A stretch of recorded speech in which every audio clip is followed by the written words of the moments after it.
Today I am going to teach you about the dipole moment. इसके पहले हम लोग ये देखें कि polarity of the covalent bond क्या होता है और नॉन पोलर कोवैलेंट बॉन्ड क्या होता है। तो हम लोग ये जानते हैं कि कोवैलेंट बॉन्ड का जो फॉर्मेशन होता है by the sharing of electrons होता है। जैसे मान लीजिए कि अगर हम लोग ये देख लें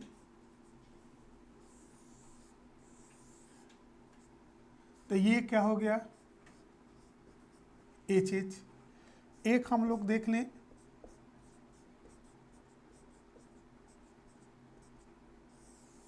ये भी शेयरिंग ऑफ इलेक्ट्रॉन्स के द्वारा बॉन्ड का फॉर्मेशन हुआ, HCl हो गया।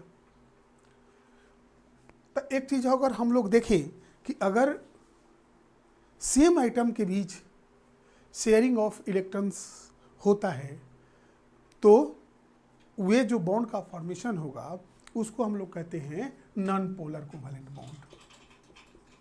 Non polar covalent bond. Non polar covalent bond का फॉर्मेशन कब होगा? जब sharing of electrons takes place between the two same atoms. अगर हम लोग देखें कि नॉन पोलर कोवैलेंट बॉन्ड, इसमें जो होगा शेयरिंग ऑफ इलेक्ट्रॉन्स के द्वारा जो बॉन्ड का फॉर्मेशन होगा उसमें डिसिमिलर एटम होता है। डिसिमिलर एटम, जैसे मान लीजिए कि ये हाइड्रोजन है, ये क्लोरीन है, दोनों का अलग अलग कैरेक्टर है।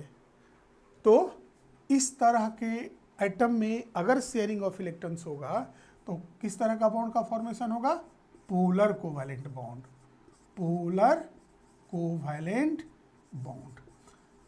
अब एक चीज और हम लोग समझ लें कि पोलर कोवैलेंट बॉन्ड का फॉर्मेशन कब होता है।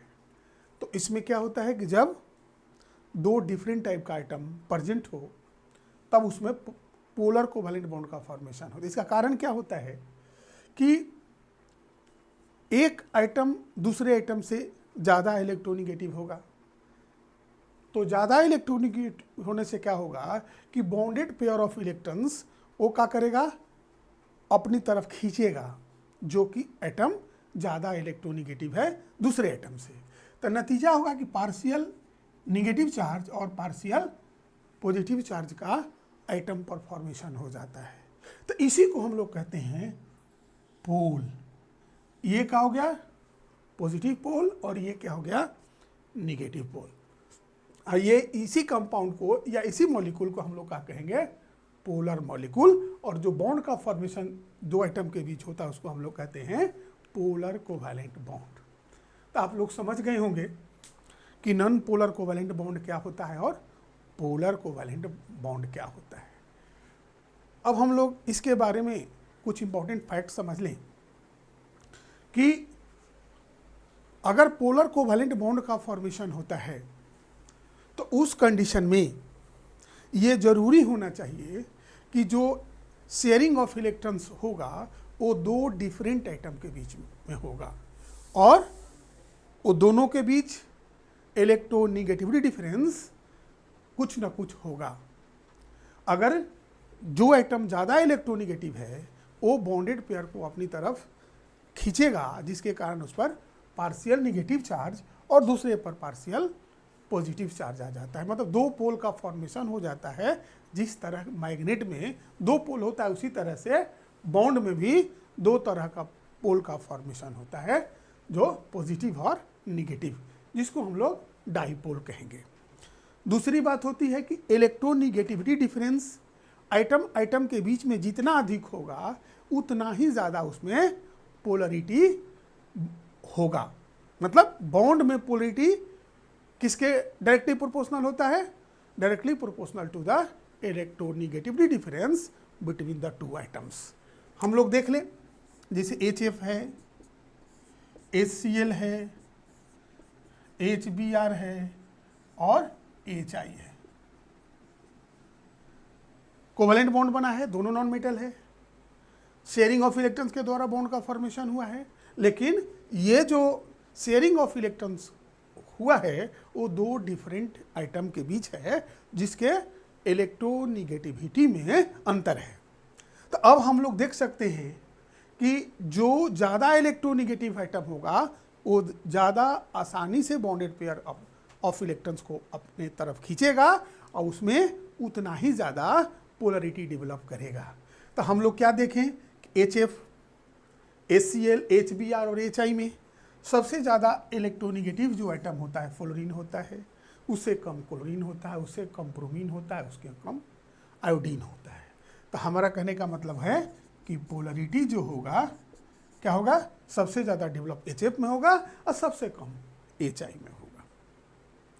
ये हम लोग देख लिए कि इसका मेन कैरेक्टरिस्टिक्स क्या है या इंफॉर्मेशन क्या है पोलर कोवैलेंट बॉन्ड के बारे में। दूसरी बात एक और हम लोग देख लें कि अगर कोई फंक्शनल ग्रुप में किसी कंपाउंड में अगर पोलर बॉन्ड का फॉर्मेशन हुआ है, मतलब पोलर बॉन्ड का फॉर्मेशन हुआ है, तो उस कंपाउंड में का जो रिएक्शन होगा वो क्या होगा, पोलरिटी के कारण होता है और उस कंपाउंड को में पोलर कैरेक्टर आ जाता है। ये हुआ हम लोग पढ़े कुछ information about the polar covalent bond. अब हम लोग अपने टॉपिक पर आ जाएं कि डाईपोल मोमेंट क्या होता है। HCl का ही सिंपल एग्जांपल देते हैं। HCl, इस पर पार्शियल निगेटिव चार्ज और इस पर पार्शियल पॉजिटिव चार्ज, दो पोल का फॉर्मेशन हुआ जिसको हम लोग डाईपोल कहते हैं। ये किस में होगा, पोलर कोवैलेंट बॉन्ड में ही होगा। अब डाईपोल मोमेंट क्या होता है कि dipole moment is defined as the product of charge on each atom and the distance between the two items, यही होगा। मतलब डाईपोल मोमेंट बराबर हम लोग लिख सकते हैं, इसको कैपिटल डी से डिनोट करते हैं, सॉरी इसको हम लोग म्यू द्वारा डिनोट करते हैं, इज इक्वल टू होगा क्यू इंटू डी। क्यू क्या है, charge on the each atom and D है distance between the nuclei of two atoms। यही होता है डाईपोल मोमेंट और यही इसका डेफिनेशन है। तो चार्ज इनटू डिस्टेंस। एक चीज़ अगर हम लोग और देखें कि इसका जो यूनिट होता है, यूनिट ऑफ म्यू बराबर, मतलब डाईपोल मोमेंट बराबर होता है चार्ज का, तो हम लोग सब लोग जानते हैं कूलम्ब, और डिस्टेंस का क्या होता है, मीटर, तो कूलम्ब मीटर। इसका क्या हो गया, यूनिट हो गया। तो मतलब लिख सकते हैं कूलम्ब मीटर, एसआई यूनिट है। इसका सीजी एसआई यूनिट कह सकते हैं। अब हम लोग आगे बढ़े कि इसका सीजीएस यूनिट क्या होता है। सीजीएस यूनिट ESU सेंटीमीटर, मतलब इसको कहते हैं इलेक्ट्रो स्टैटिक यूनिट। सेंटीमीटर तो जानते ही हैं लेंथ का है। और इसका और यूनिट जो होता है इसको हम लोग क्या कहते हैं, DBY, इसको कैपिटल डी के द्वारा डिनोट करते हैं। तो हम लोग पढ़ लिए कि एसआई यूनिट लिख देते हैं। एसआई यूनिट क्या होगा, कूलम मीटर होगा। CGS यूनिट ESUCM होगा, और यूनिट इसका डिवाई भी होता है। तो हम लोग थोड़ा सा देख लें, कभी कभी एग्जामिनेशन में पूछ देता है कि अगर 1 डिवाई कितना कूलम मीटर के बराबर होगा, तो 1 divide equal to 1.33 into 10⁻⁻13 coulomb metre, यही होता है।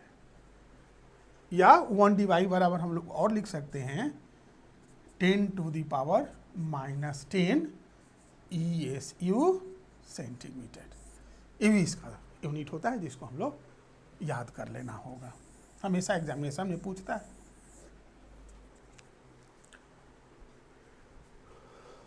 अब हम लोग आगे बढ़े।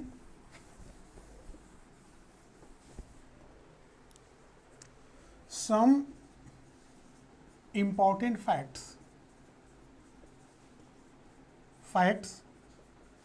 About dipole moment.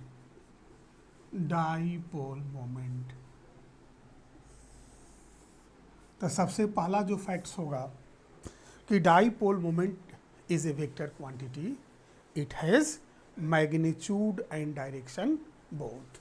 क्या है? वेक्टर क्वांटिटी है, इट इज वेक्टर क्वांटिटी।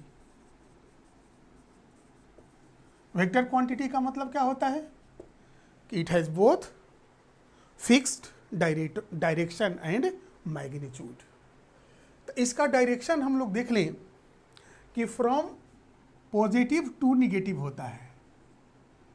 इसको एरो लाइन के द्वारा हम लोग शो करते हैं, दिखाते हैं, और क्या होता है, इसके टेल पर प्लस साइन होता है, मतलब it is denoted by arrow head या arrow line with plus sign at the tail,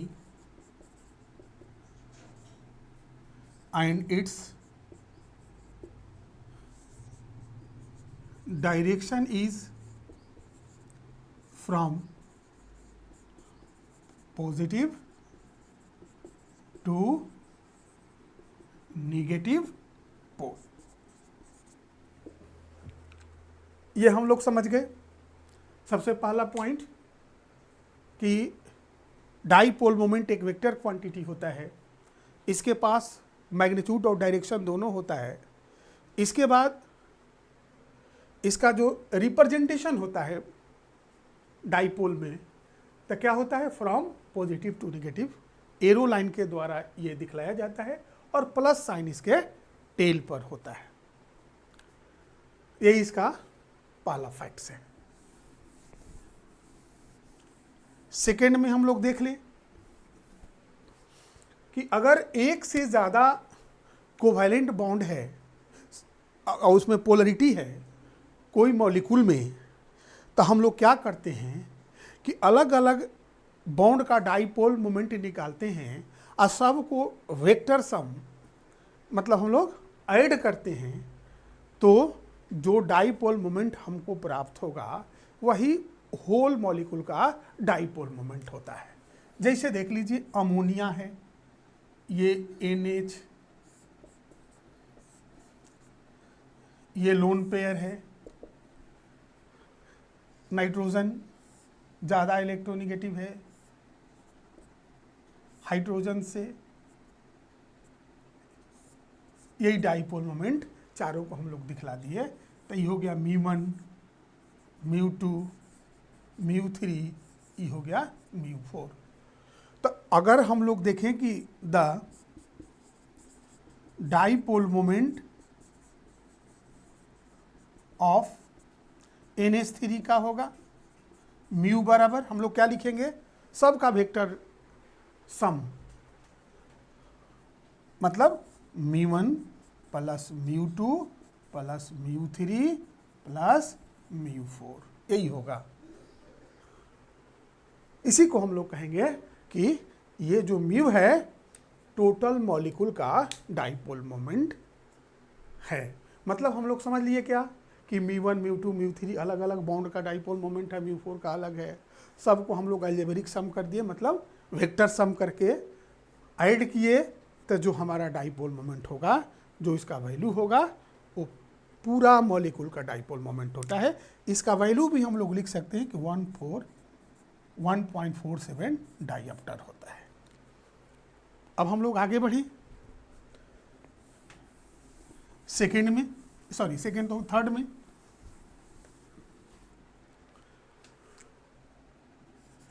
अगर हम लोग का डाइपोल मोमेंट निकलना होगा और दो पोलर बॉन्ड का डाइपोल मोमेंट दिया हुआ है और उसके बीच अगर एंगल थीटा है, तो रिजल्टेंट जो डाइपोल मोमेंट होगा म्यू, जिसको हम लोग कहेंगे रिजल्टेंट डाइपोल मोमेंट, किस तरह से निकालेंगे, हमेशा इस पर क्वेश्चन एराइज होता है। तो म्यू बराबर हम लोग लिखते हैं रूट के अंदर μ1 स्क्वायर प्लस μ2 स्क्वायर प्लस 2 μ1 एवं μ2 कॉस थीटा।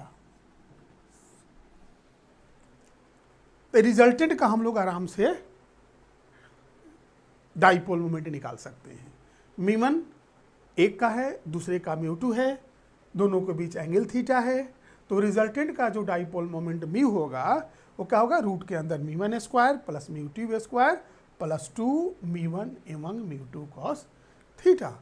इस तरह से हम लोग क्या देखें कि हम लोग जानते हैं कि कॉस थीटा का अगर वैल्यू हम लोग बढ़ाते हैं तो क्या होता है, म्यू, ये उसका जो वैल्यू होगा वो घटते चला जाता है। मतलब कि जितना बॉन्ड एंगल कम होगा उसका डाइपोल मोमेंट उतना ही ज़्यादा होगा। तो हम लोग इसके आधार पर रिजल्टेंट डाइपोल मोमेंट निकाल सकते हैं। फोर्थ में हम लोग आगे बढ़े। डाइपोल मोमेंट के आधार पर हम लोग बता सकते हैं कि कोई मॉलिक्यूल का स्ट्रक्चर सिमेट्रिकल है कि नहीं। अगर डाइपोल मोमेंट अगर जीरो है तो उस मॉलिक्यूल का स्ट्रक्चर को हम लोग क्या कहेंगे कि सिमेट्रिकल है। जैसे मान लीजिए PCl5 SF6, PCl5 SF6 CH4 CS2 CO2, PCl5 SF6 CH4 CS2 BF3 PbCl4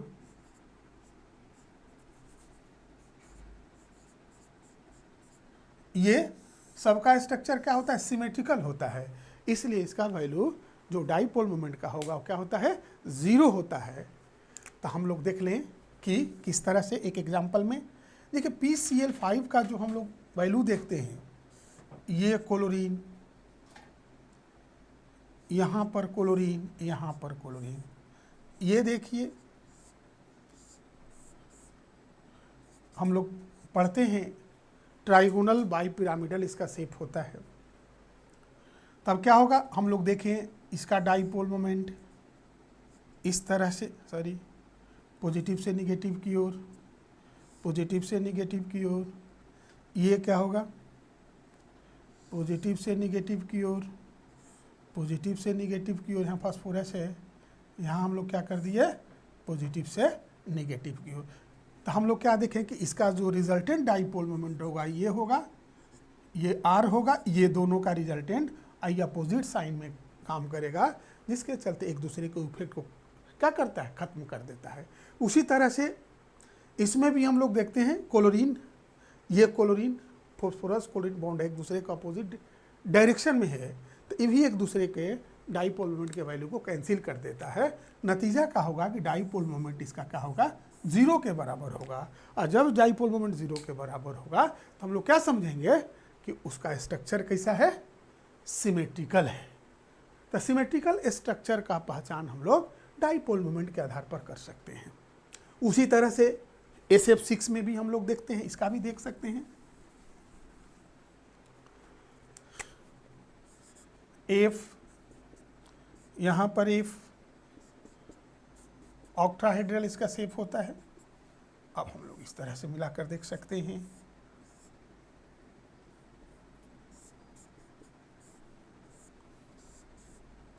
कहने का मतलब ये देख लीजिए, इसका डायरेक्शन एक दूसरे को कैंसिल कर दिया, इसी तरह से इसका डायरेक्शन, इसी तरह से इसका डायरेक्शन एक दूसरे को कैंसिल कर दिया, डाइपोल मोमेंट इसका एक कैंसिल कर दिया, इसका कैंसिल करने मतलब क्या होगा, म्यू बराबर 0 होगा। इसका भी शेप हम लोग क्या मानेंगे कि सिमेट्रिकल। इसी तरह से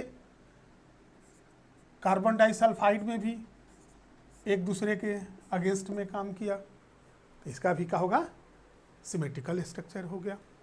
इसी तरह से BF3 लेड टेट्राक्लोराइड का भी होता है। तो हम लोग क्या देखें कि जितना भी हम लोग मॉलिक्यूल देखे, ये सब का सिमेट्रिकल स्ट्रक्चर है और इसका डाइपोल मोमेंट क्या होता है, 0 होता है। फिफ्थ में हम लोग आगे बढ़े।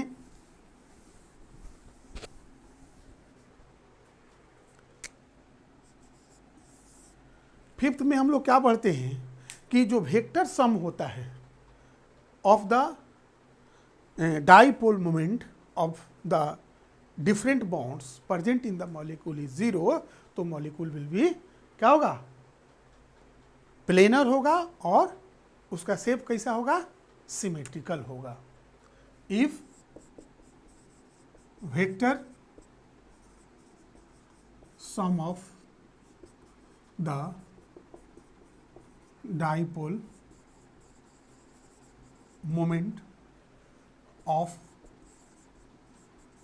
different polar bond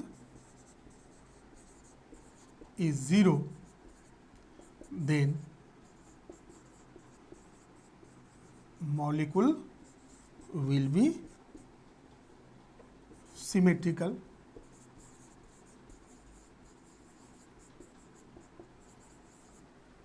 क्या होगा, सिमेट्रिकल होगा। ये भी क्या है, एक उसका पॉइंट हुआ। 6 में हम लोग आगे बढ़े।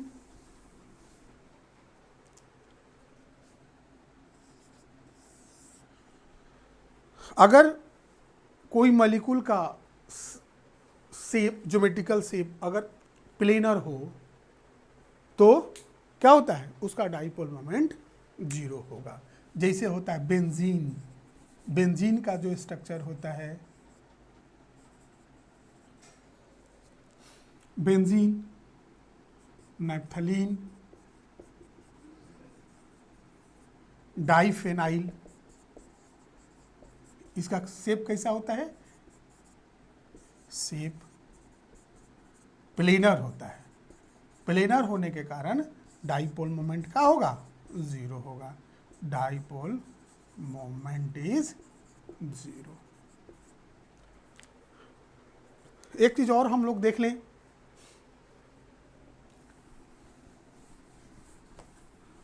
सेवन पॉइंट में कि dipole moment is inversely proportional to bond angle. मतलब अगर बॉन्ड एंगल जितना ही ज़्यादा होगा, डाइपोल मोमेंट उसका उतना ही कम होता है, जिसको हम लोग आगे पढ़ेंगे एप्लीकेशन में। अब हम लोग आगे बढ़े। एप्लीकेशन ऑफ डाइपोल मोमेंट, यही बहुत ज़्यादा ज़रूरी होता है। इसे पता चलता है कि हम लोग पढ़ते क्यों हैं।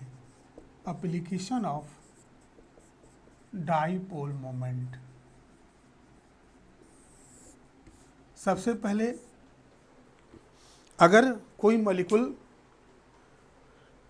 का हम लोग पढ़ भी चुके हैं कि डाइपोल मोमेंट अगर 0 होगा तो मॉलिक्यूल का जो स्ट्रक्चर होगा वो कैसा होगा, सिमेट्रिकल होगा। कैसा होगा, सिमेट्रिकल होगा।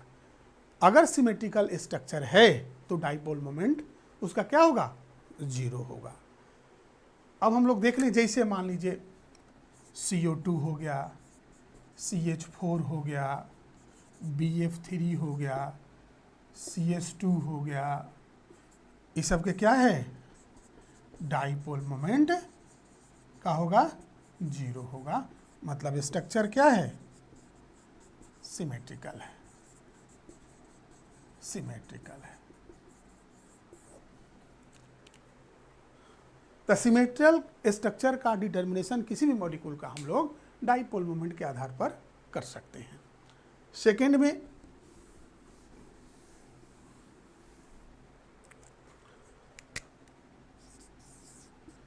में हम लोग पढ़ते हैं कि परसेंटेज आयनिक कैरेक्टर, परसेंटेज आयोनिक कैरेक्टर किस तरह से हम लोग निकालते हैं। तो परसेंटेज आयनिक कैरेक्टर बराबर होता है experimental value of dipole moment divided bye theoretical value of dipole moment into 100। इस पर भी न्यूमेरिकल पूछे जाते हैं कि कोई कंपाउंड में परसेंटेज आयनिक कैरेक्टर कितना है, तो हम लोग क्या करेंगे, उसमें आपका वैल्यू दिया रहेगा, परसेंटेज उसका वैल्यू डाइपोल मोमेंट का दिया रहेगा कि हम लोग एक्सपेरिमेंट के द्वारा कितना प्राप्त किए। और दूसरा क्या होता है कि थ्योरेटिकल वैल्यू भी आपका दिया रहेगा। तो हम लोग 100 से मल्टीप्लाई करके हम लोग क्या करेंगे, परसेंटेज आयनिक कैरेक्टर उस मॉलिक्यूल का डिटरमाइन कर देंगे। तो हमारा एक बहुत बड़ा इसका एप्लीकेशन होता है, इस पर हमेशा न्यूमेरिकल पूछे जाते हैं। तो फिर से देख लीजिए, परसेंटेज आयनिक कैरेक्टर बराबर होगा experimental value of dipole moment divided by theoretical value of dipole moment of that molecule into 100। Third में हम लोग ये देखते हैं डिटरमिनेशन ऑफ सीस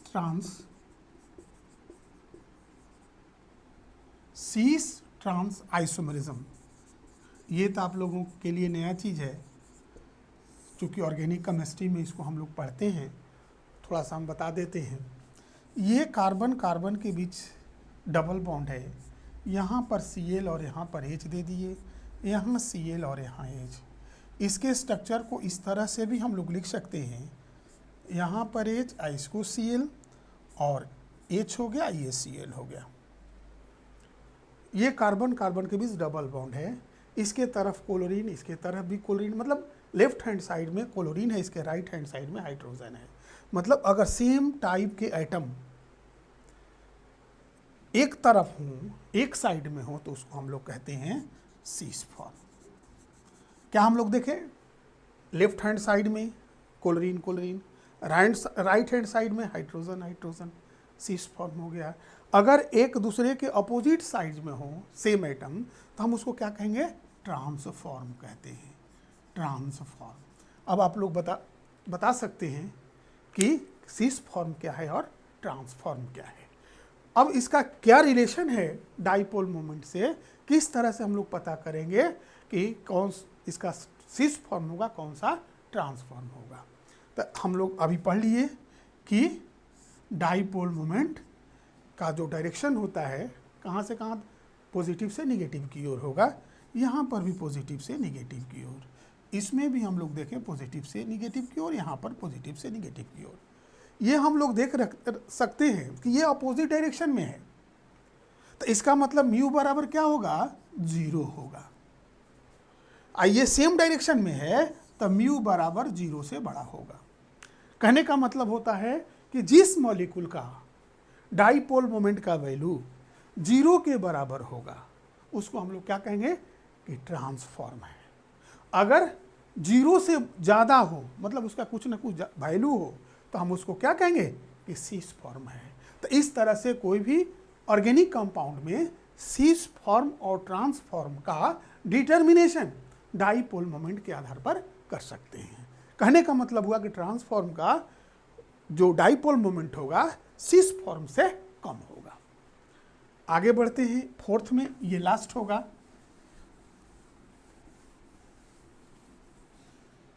एक हम लोग पढ़ते हैं, ये आप लोग ऑर्गेनिक में अच्छा से पढ़ेंगे फोर्थ में, कि अगर कोई बेंजीन रिंग है या इस तरह का कोई अगर रिंग है तो सब्स्टिट्यूएंट आइटम मतलब हाइड्रोजन के जगह पर जो आइटम है वो किस पोजीशन पर है, इसका डिटर्मिनेशन हम लोग डाइपोल मोमेंट के आधार पर कर सकते हैं। तो क्या लिख सकते हैं कि डिटर्मिनेशन ऑफ सब्स्टिट्यूएंट आइटम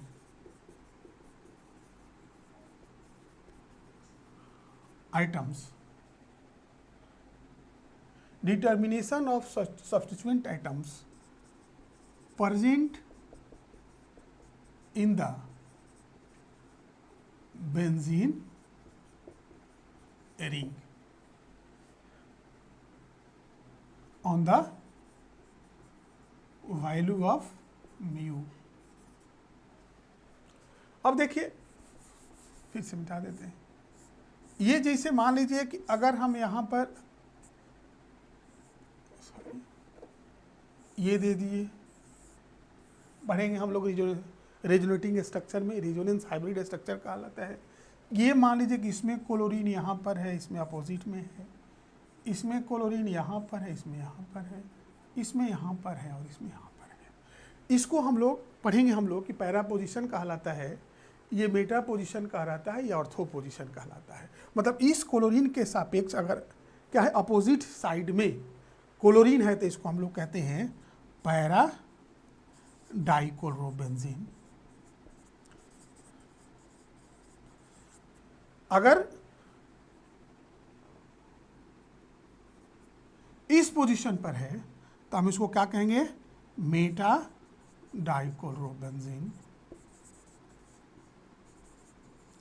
और इस पोजीशन पर है तो हम लोग क्या कहेंगे, ऑर्थो डाइक्लोरोबेंजीन। हम किसके आधार पर ये नाम देते हैं, ये जो शीर्ष पर मतलब एट टॉप जो क्लोरीन एटम, इसके आधार पर ये क्लोरीन का क्या पोजीशन है, इसके हम लोग डाइपोल मोमेंट के आधार पर डिसाइड कर सकते हैं। अब हम लोग देखें कि अगर ये क्या है, ये अगर हम लोग देते हैं, देखिए इस तरह से, सॉरी ये देखिए ये कितना का होगा, 180 डिग्री का होगा। अगर हम लोग इसमें देखते हैं तो ये का होगा 120 डिग्री का होता है।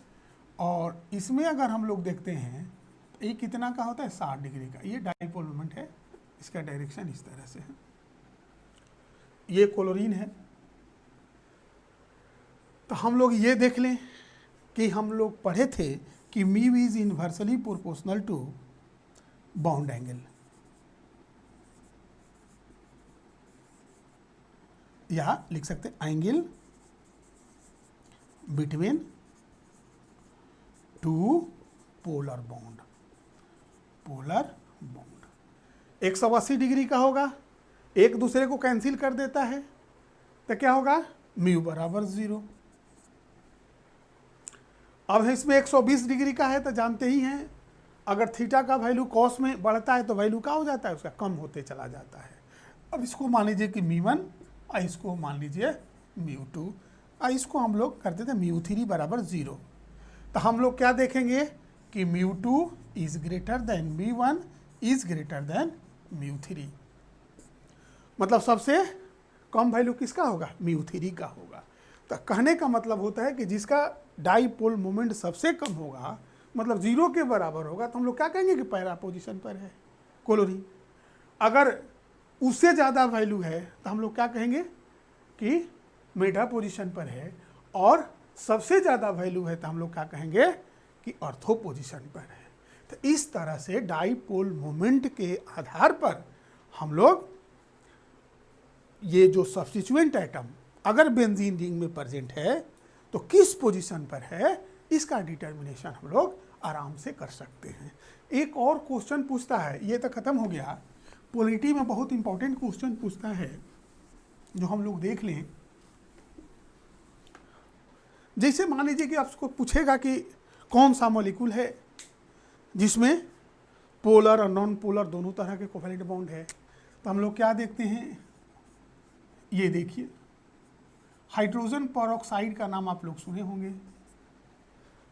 तो अब ये देखिए ऑक्सीजन ऑक्सीजन के बीच में किस तरह का बॉन्ड होगा, नॉन पोलर होगा। क्यों होगा, इसलिए कि सेम तरह के एटम है। ऑक्सीजन और हाइड्रोजन के बीच में जो बॉन्ड बनेगा ये क्या होगा, पोलर होगा। क्यों ऐसा पोलर होगा, क्योंकि ऑक्सीजन दूसरा आइटम है और हाइड्रोजन दूसरा आइटम है।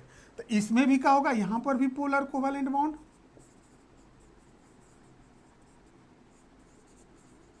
Non polar covalent bond. तो कभी कभी पूछ देता है कि किस मॉलिक्यूल में पोलर एंड नॉन पोलर दोनों तरह के कोवैलेंट बॉन्ड है, तो हम लोग आराम से बता सकते हैं कि देखेंगे कि सेम एटम के बीच अगर बॉन्ड है तो नॉन पोलर होगा। जहां भी डिफरेंट एटम आ जाता है तो हम लोग क्या कहेंगे कि वो बॉन्ड पोलर बॉन्ड है। बस आज इतना ही। कल हम लोग पढ़ेंगे हाइड्रोजन बॉन्ड, जिसका बहुत बड़ा इंपॉर्टेंस है, एप्लीकेशन भी है। थैंक्स।